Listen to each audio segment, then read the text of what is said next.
ॐ अज्ञानतिमिरान्धस्य ज्ञानाञ्जनशलाकया चक्षुरुन्मिलितं येन तस्मै श्रीगुरुवे नमः।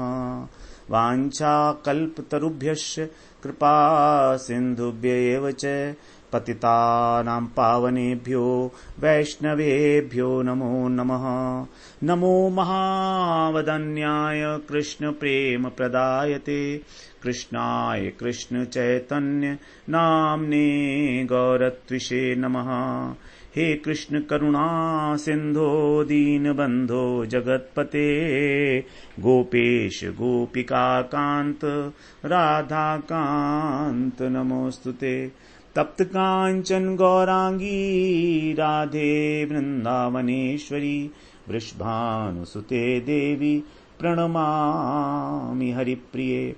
वृंदायै तुलसीदेव्यै प्रियायै केशवस्य च कृष्ण भक्ति प्रदे देवी सत्यवत्यै नमो नमः। श्री कृष्ण चैतन्य प्रभो नित्यानंद श्री अद्वैत गदाधर शिवासादि गौर भक्त वृंद। हरे कृष्ण कृष्ण कृष्ण हरे हरे हरे राम राम राम हरे हरे। हरे कृष्णा।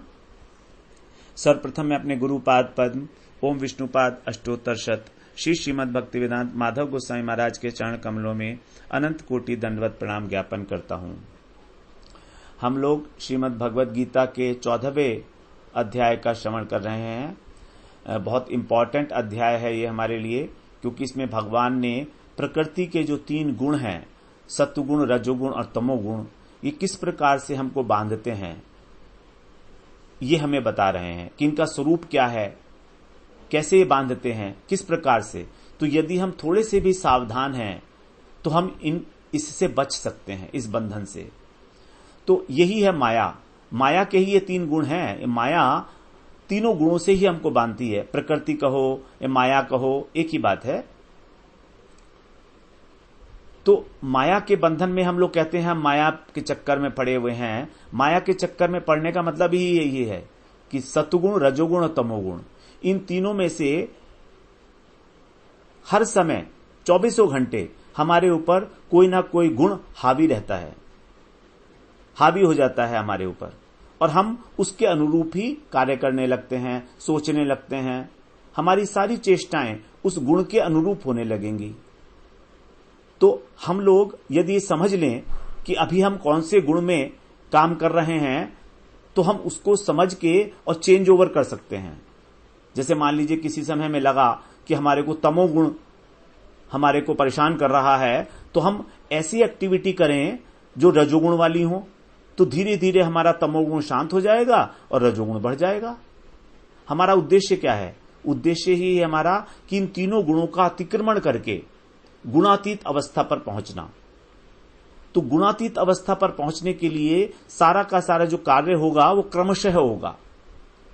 रजोगुण से तमोगुण को दबाया जाएगा, सत्वगुण से रजोगुण को दबाया जाएगा, क्योंकि सत्वगुण ज्यादा पावरफुल है, वो दबा सकता है रजोगुण को।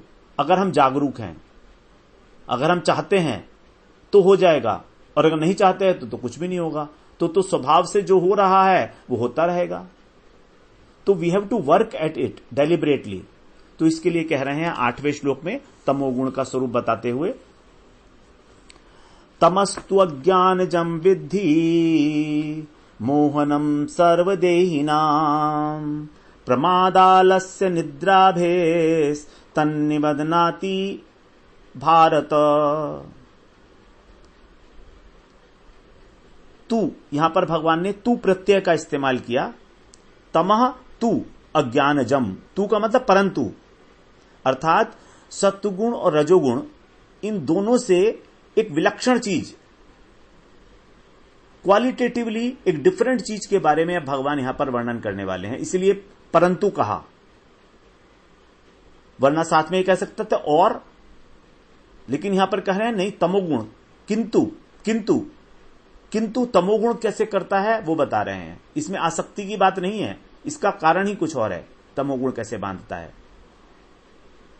हम लोगों ने श्रवण किया सत्वगुण और रजोगुण बांधते हैं आसक्ति के कारण।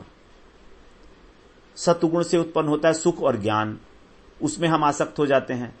रजोगुण से, रजोगुण वाला व्यक्ति कर्म करता है तो कर्म में आसक्ति हो जाती है। लेकिन यहां पर कह रहे हैं ये आसक्ति से नहीं बांधता, इसलिए यहां पर तू प्रत्यय लगाया, तू तू।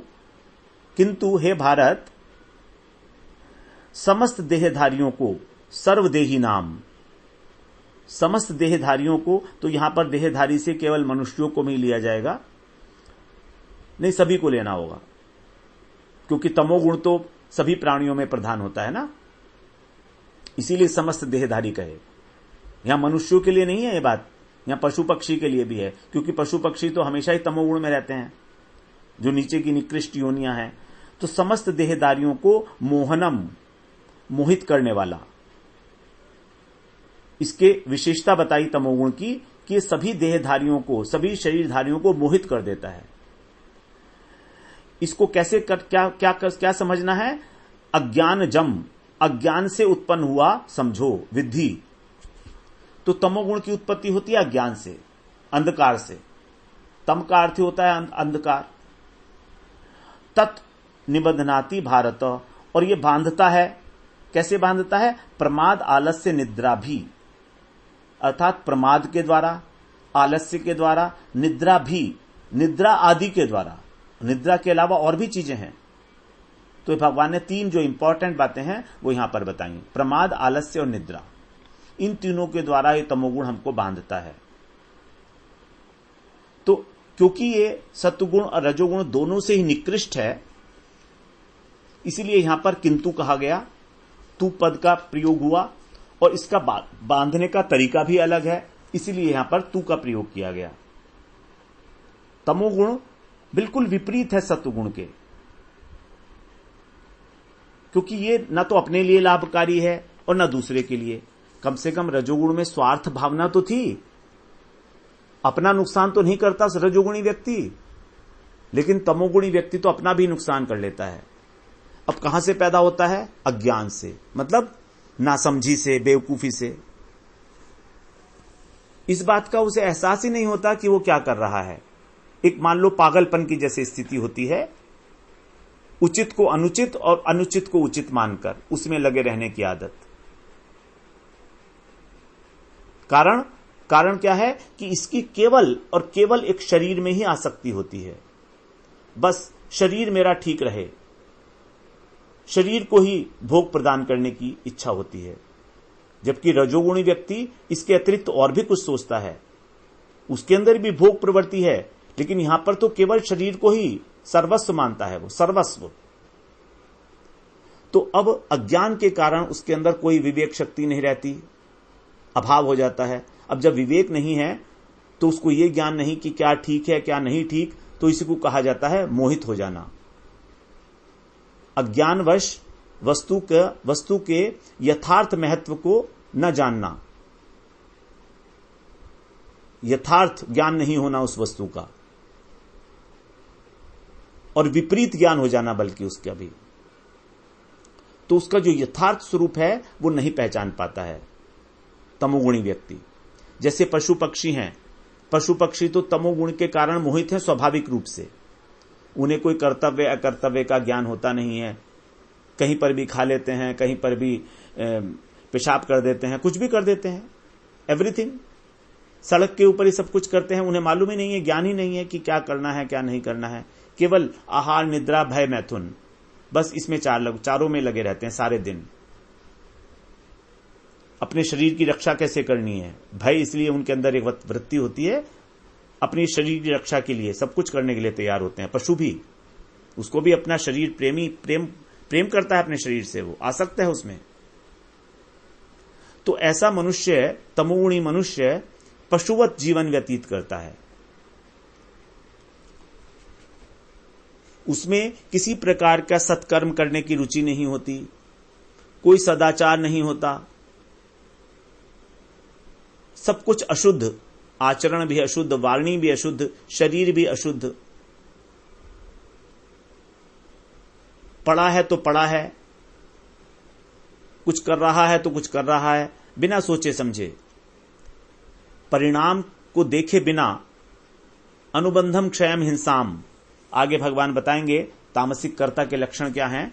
अनुबंधम क्षयम हिंसाम, परिणाम को नहीं छोड़ता है, सोचता नहीं है आगे क्या होगा, हिंसा की प्रवृत्ति होती है, अपनी ही हानि कर लेता है।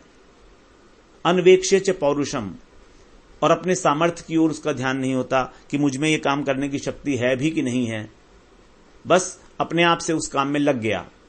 ये नहीं सोचा कि मैं कर पाऊंगा नहीं कर पाऊंगा, ठीक से होगा नहीं होगा, कुछ एनालिसिस नहीं किया, कोई विश्लेषण नहीं किया, बस काम करना शुरू कर दिया और बीच में ही छोड़ दिया। दीर्घ सूत्री होता है ना, लटका देता है काम को। तो ये सारी तमोगुणी वृत्तियां हैं। और बांधता कैसे है? प्रमाद, आलस्य, निद्रा भी। प्रमाद बड़ी इंपॉर्टेंट चीज है ये, मन का अन्यत्र होना, आलस्य, शरीर के अंदर हमारा आलस आता है, और निद्रा। तो प्रधानतः 3 प्रकार से बांधता है। प्रमाद का अर्थ यही है अन्य मनसक होना, अन्य मनस्कता। 2 प्रकार का होता है प्रमाद। एक तो अंतःकरण और इंद्रियों के द्वारा जो कार्य करने चाहिए उनको नहीं करता और व्यर्थ में अपना समय खराब करता है, विपरीत कार्य करता है। तो व्यर्थ के कार्य करना, जैसे बीड़ी सिगरेट पीना, मादक पदार्थों का सेवन करना, नाटक सिनेमा देखना, धन नष्ट करना अपना। और दूसरा व्यर्थ की क्रियाएं, अपना शौक पूरा करने के लिए ताश खेलना, पशु पक्षियों को कष्ट देना बिना किसी बात के, पेड़ पौधे तोड़ना, ये सब व्यर्थ की क्रियाएं हैं, निरर्थक, जो दूसरे को दुखी दे रही हैं, पशु पक्षियों को और पेड़ों को। और दूसरा है जो शास्त्र के अनुसार जो कार्य निर्धारित किया उसको नहीं करता, जिससे अपना और दूसरे का हित होता है, उस काम को नहीं करता, उसके विपरीत काम करता है। तो व्यर्थ के काम करना और विपरीत कार्य करना, इसका कारण यही है कि उसका मन जो है वो सत्कर्म के प्रति है ही नहीं, रुचि ही नहीं है, अन्यत्र है, कहीं व्यर्थ घूम रहा है। आलस्य तो हम जानते हैं शरीर में आता है, सबके प्रति, सबको होता है आलस्य। तो किसी ना किसी समय में हम सबको आलस्य होता ही है। तो आलस्य भी 2 प्रकार का है। एक तो निद्रा के पहले जब नींद आने वाली होती है तब हमको आलस आता है, शरीर के अंदर इंद्रियों के अंदर एक थकावट हो जाती है, पूरे दिन काम करने के बाद मन करता है लेट जाए, हाथ पैर हिलाने की इच्छा नहीं होती है। तो ये वाला जो आलस स्वयं आ रहा है ये दोषी नहीं है, भगवान ने इसके लिए नहीं कहा है। यहां पर हम कहते हैं ना कि मुझे आलस आ रहा है, तो जब आलस आ रहा है तो ये दोषी नहीं है, ये तो स्वभावतः आ रहा है, शरीर की आवश्यकता है ये। लेकिन एक दूसरा आलस होता है, उसमें बोलते हैं हम खाली बैठे रहना, जो आवश्यक कार्य हैं हमको करने चाहिए वो भी नहीं करना, ये सोचना कि अभी कर लेंगे, अभी क्या जल्दी है, ऐसा सोचते हैं हम। तो तब जब हम लोग ऐसे खाली बैठे होते हैं तो जो घर का जिम्मेदार व्यक्ति है या बड़े लोग हैं वो लोग बोलते भी हैं कि क्यों आलस कर रहे हो। वो ये नहीं बोलते कि आलस आ रहा है क्या तुम्हें, ऐसा नहीं बोलते। वो कहते तुम क्यों आलस कर रहे हो। तो ये आलस करना है, तो एक आलस होना है और एक आलस करना है। तो दोषी है आलस करना, ये किया जा रहा है डेलिबरेटली, यहां पर प्रॉब्लम आ जाती है। तो भगवान ने इसी के लिए कहा है आलस करना, खाली बैठना, किसी काम को आगे लटकाना, जिसको दीर्घ सूत्री स्वभाव कहा गया है, किसी काम को लंबा खींचना, जो काम 1 घंटे में होना था उसको 4 घंटे में कर रहे हैं। ये भी एक तमोगुणी कर्ता जो है उसका लक्षण बताएंगे आगे भगवान 18वें अध्याय के 28वें श्लोक में। तो ये आलस, तो हमने देखा कि प्रमाद ये भी 2 प्रकार का है, आलस ये भी 2 प्रकार का है। प्रमाद तो दोनों प्रकार से ही त्याज्य है। शास्त्र के अनुसार कार्य न करना, विपरीत करना और व्यर्थ के कार्य करना, समय और धन की बर्बादी करना। तो ये प्रमाद तो दोनों प्रकार का ही त्याज्य है, लेकिन आलस जो अपने आप से आ रहा है वो ठीक है, और जो किया जा रहा है उसका त्याग करना चाहिए। ये तमोगुणी स्वभाव है। इसी प्रकार निद्रा भी दो प्रकार की है, एक आवश्यक निद्रा है और एक अनावश्यक निद्रा है। शरीर जब कार्य करता है दिन में तो फिर उसको निद्रा चाहिए ही चाहिए। युक्ताहार विहारस्य युक्त चेष्टस्य कर्मसु युक्त स्वप्नावबोधस्य योगो भवति दुःखः।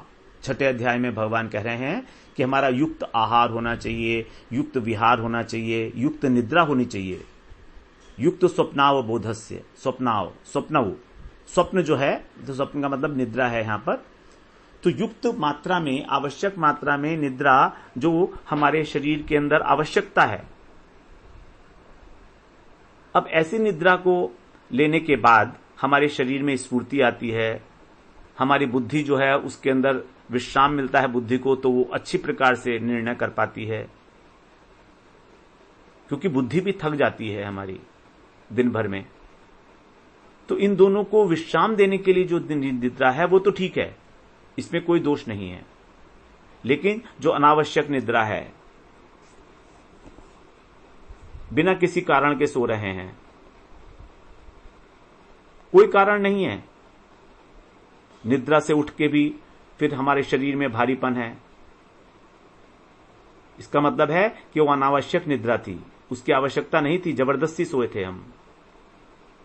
तो ये जो तीन प्रकार की बातें बताई, प्रमाद, आलस्य और निद्रा, इसके कारण अनावश्यक निद्रा, अनावश्यक आलस्य और व्यर्थ में समय को और धन को अपने बर्बाद करना, निरर्थक रूप से प्रमाद के रूप में, ये तीन बातें जो हैं हमको बांधती हैं, तमोगुण से बांधती हैं। अब यदि हम देखें तो छठा, सातवां और आठवां, ये तीन श्लोक भगवान ने बड़े स्पष्ट रूप से ये बताया हमको कि सत्वगुण कैसे बांधता है, रजोगुण कैसे बांधता है, तमोगुण कैसे बांधता है। इनका स्वरूप भी बताया है ना, कि वो प्रकाशक है, वो रंजक है और ये आवरक है। तमोगुण आवरण कर लेता है, ढक देता है हमारे स्वरूप को। रजोगुण रंजक है, रंगीन कर देता है चित्त को, अंतःकरण को।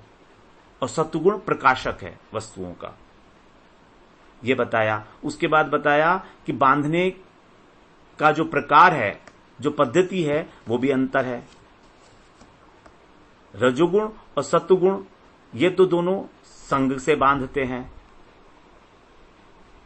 सत्वगुण सुख और ज्ञान की आसक्ति के कारण, सुख को बार बार प्राप्त करने की इच्छा। अगर ज्ञान हो गया तो मैं ज्ञानी ही रहूं, मेरा ज्ञान ऐसे ही बना रहे। कभी कभी ऐसा होता है कि हम लोगों ने कोई चीज स्टडी की और उसको फिर बाद में भूल भी जाते हैं। हम सोचते हैं कि हमें तो याद रहना चाहिए था, लेकिन नहीं रहता है। तो कह रहे हैं कोई बात नहीं है, क्योंकि ये तो वृत्ति है। जब सत्वगुणी वृत्ति होगी तो आसानी से चीजें समझ में आने लगेंगी, स्पष्ट रूप से। और रजोगुणी स्वभाव है, दिन में किसी समय में जब हम काम कर रहे हैं तो तत्व ज्ञान की चर्चा की जाएगी, तो कैसे कर पाएंगे, क्योंकि उस समय रजोगुणी वृत्ति है। रात्रि के समय यदि नींद आ रही है और कोई कहे कि तत्व ज्ञान की बात बताओ हमको कुछ, तो कैसे करेंगे, क्योंकि तमोगुणी वृत्ति आ गई है। इसीलिए जितना भी हम लोग ये तत्व ज्ञान इत्यादि की बातें करते हैं, ये सब सुबह के सेशन में करते हैं। उस समय नींद का प्रभाव भी कम होता है, रजोगुण का प्रभाव भी कम होता है। एक नेचुरल रूप से सुबह के समय सत्वगुण की प्रबलता होती है, नेचुरल रूप से। तो हमें उस काल का, उस समय का उपयोग करना चाहिए उसी के अनुसार, उसमें आसानी हो जाएगी। यदि काल रजोगुणी है और उसमें सत्वगुण को हम लोग डालेंगे, सत्वगुण की एक्टिविटी को, तो परेशानी होगी हमको, हो सकती है शुरू की अवस्था में। एक बार जब सत्वगुण में स्थिति हो गई तब नहीं पड़ेगी कोई भी परेशानी, तब तो रात को भी तत्व ज्ञान की बात की जा सकती है, लेकिन प्रारंभिक अवस्था में ऐसा होगा। तो यही है time management. We have to manage our time in the very beginning, कि हम कितने समय तक सत्वगुण में रहें, कौन सा समय जो है हमारे लिए स्फूर्तिदायक है, हमारी इंद्रियों में प्रकाश रहता है, हम इस बात को अच्छी तरह से समझ पाते हैं, तो उसका हमें उपयोग करना चाहिए उसी के अनुसार। तो सत्वगुण इस प्रकार से बांधता है, और रजोगुण कर्म की आसक्ति के कारण, तमोगुण आसक्ति से नहीं बांधता, ये तो मोहित ही कर देता है। वास्तव में मोहित करने का मतलब ढक देता है, ज्ञान को ही ढक देता है, विवेक शक्ति को लुप्त कर देता है। तो अब ना कोई विवेक है ना कोई क्रिया है। क्रिया रजोगुण और विवेक सत्वगुण, तो ना तो रजोगुण रहा ना तमोगुण रहा, ना सत्वगुण रहा ना रजोगुण रहा, तमोगुण भारी हो गया, सबको ढक दिया इसने, मतलब मोहित हो गया व्यक्ति। अब उसे मालूम ही नहीं, ज्ञान ही नहीं कि क्या करना चाहिए क्या नहीं करना चाहिए, ना समझी, अज्ञान।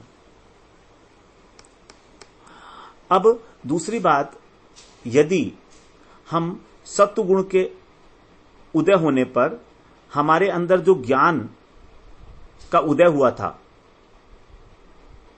इंद्रियों में प्रकाश आने के कारण, यदि हम उस ज्ञान का अभिमान ना करें,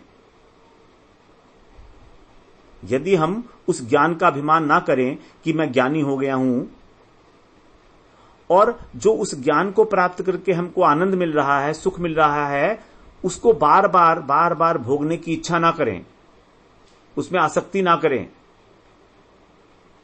तो यही सत्वगुण हमको निर्गुण अवस्था तक ले जा सकता है। This is a secret.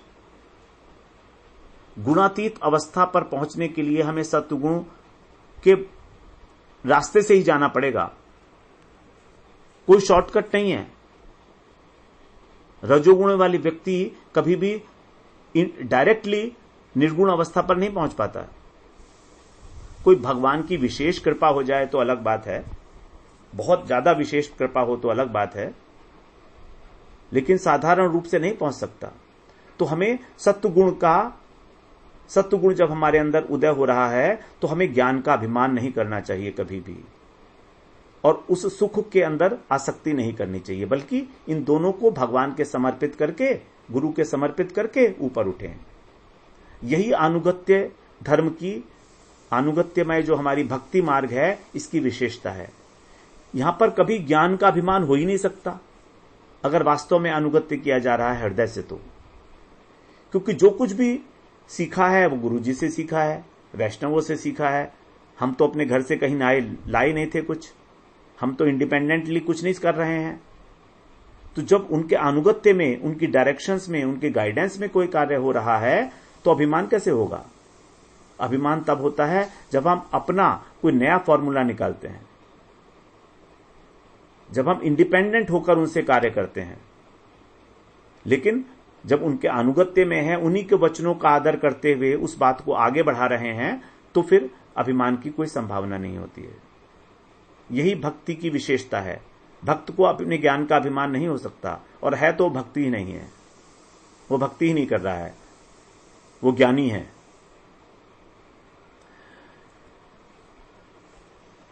और रजोगुण में कर्म में आसक्ति ना होने का मतलब है कि कर्तापन और कर्म के फल में आसक्ति। इसके विषय में तो हम लोग दूसरे अध्याय से बहुत सारी बातें कराए हैं, कैसे इसको हम लोग कर्तापन के अभिमान को कैसे छोड़ेंगे, उस आसक्ति को कैसे छोड़ेंगे। We have talked about it lot. तो ये हमको रजोगुण अगर हम नहीं है तो हमें सत्वगुण में ले जाएगा। निष्काम कर्म के द्वारा हमारा अंतःकरण जब शुद्ध हो जाएगा, भगवत अर्पित निष्काम कर्म, तो हम सत्वगुण में प्रतिष्ठित हो जाएंगे। फिर सत्वगुण से निर्गुण अवस्था पर जाया जा सकता है आसानी से। तो ये तीन गुण जो है प्रकृति के कार्य हैं, और शरीर जो है इन गुणों का कार्य है। इसीलिए हमारी शरीर में आसक्ति हो जाती है, और यह आसक्ति ही बंधन का कारण बनता है। जबकि जीवात्मा भगवान का अंश है, अतीत है प्रकृति से, स्वयं गुणातीत है, तो भी गुणों से बंध जाता है। कारण एक, केवल एक, शरीर में आसक्ति। तो जब हमारा लक्ष्य भगवत प्रेम है, तब हम शुद्ध भक्ति का पालन करके ही इस बंधन से सहजता से दूर हो सकते हैं। तो ये जो सत्वगुण, रजोगुण, तमोगुण और एक निर्गुण अवस्था, इसको हम लोग एक एनालॉजी, एक उदाहरण के थ्रू, जागतिक उदाहरण के थ्रू एक बार समझ लें कि इनका क्या स्वरूप है। मान लीजिए एक ट्रांसपेरेंट बॉटल है, उसको हमने काले रंग से रंग दिया, ऊपर काले रंग की बॉटल है, अब उसके अंदर हमने दूध डाला, तो दूध कैसा दिखता है? दूध नहीं दिखता, दूध दिखता ही नहीं काले रंग की बॉटल में। उसके अंदर दूध है लेकिन पता ही नहीं है कि क्या है। तो यही है तमोगुण। उसको ढक दिया, पूरा आवृत कर दिया, ये तमोगुण है। अब हमने एक दूसरी बॉटल ली, वो बॉटल है लाल रंग की, तो उसमें भी दूध डाला। अब हमको वो जो दूध है, वो दूध तो सफेद होता है, लेकिन हमको लाल रंग की बॉटल में वो लाल दिखने लगा, तो ये रजोगुण है। रजोगुण ने चित्त को रंगीन कर दिया राग द्वेष से। पहले तो अपनी आत्मा का स्वरूप दिखाई नहीं दे रहा था तमोगुण में, उसे तो यही सोच रहा था कि आत्मा नाम की कोई वस्तु ही नहीं है, केवल शरीर ही शरीर है। आत्मा तो ढक गई। दूसरी जगह पर आत्मा रंजित हो गई। आत्मा रंजित नहीं हुई, वास्तव में अंतःकरण रंजित हो गया, चित्त हमारा। तो अब हमको लाल रंग का दूध दिख रहा है, तो ये लाल रंग का दूध भी वास्तविकता नहीं है।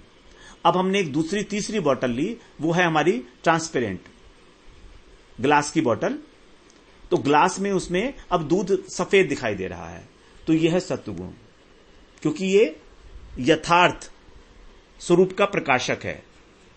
जैसा दूध का रंग है वैसा ही हमको दिख रहा है, तो सफेद दूध दिख रहा है, तो ये सत्वगुण है। लेकिन अभी भी पूरा नहीं हुआ, अभी तो बोतल का ढक्कन भी लगा हुआ है ना, तो हमारे दूध किसी काम का नहीं है, हम उसे छू नहीं सकते।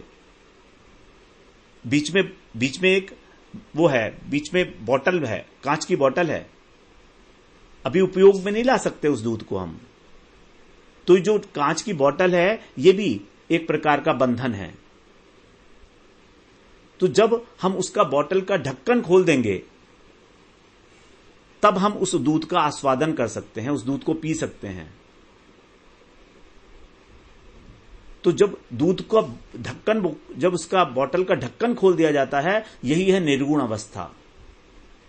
तो हमारी जो आत्मा का स्वरूप है वो जब हमें प्रकाशित होता है निर्गुण अवस्था में, हृदय के शुद्ध होने पर, तो यही है उस बोतल का ढक्कन खोल देना। अब उसका आस्वादन किया जा सकता है। अब हमको आत्मज्ञान होगा और आत्मा का जो स्वरूप है उसकी अनुभूति होगी, उसका अनुभव होगा कि आत्मा और शरीर पृथक पृथक वस्तु हैं। तो हम जो आस्वादन करते हैं किसी वस्तु का, वो तभी करते हैं, आत्मा का, किसी वस्तु का नहीं, आत्मा का, वो तभी हो सकता है जब हम गुणातीत अवस्था में पहुंच चुके हैं। सत्व, रज और तम, इन तीनों से ऊपर की स्थिति, अतीत, गुणातीत अवस्था, वहां पर ही भगवान की सेवा करके हमको सेवा का आनंद मिलता है, साक्षात सेवा का आनंद। यही है उस बोतल के ऊपर से ढक्कन को खोलकर और फिर आनंद से उस दूध को पीना, क्योंकि अब आत्मा भगवान की सेवा में लग सकती है जब वो तीनों गुणों से ऊपर उठ गई है। तो वो ऊपर ही, लेकिन हमने ये तीनों गुण उसके ऊपर आरोपित कर लिए थे, मान लिए थे, है नहीं, लेकिन माने गए थे, क्योंकि हमने संबंध स्थापित कर लिया था शरीर के साथ। तो जब हम शरीर के साथ पृथकत्व अनुभव करते हैं, तब हम गुणातीत अवस्था पर पहुंच के भगवान की सेवा के योग्य हो सकते हैं। तो अब हम लोग अगले सत्र में फिर अगला जो हमारा श्लोक है, 9वां श्लोक है, उसमें प्रवेश करेंगे। वाञ्छाकल्पतरुभ्यश्च कृपा सिन्धुभ्येव च पतितानां पावनेभ्यो वैष्णवेभ्यो नमो नमः।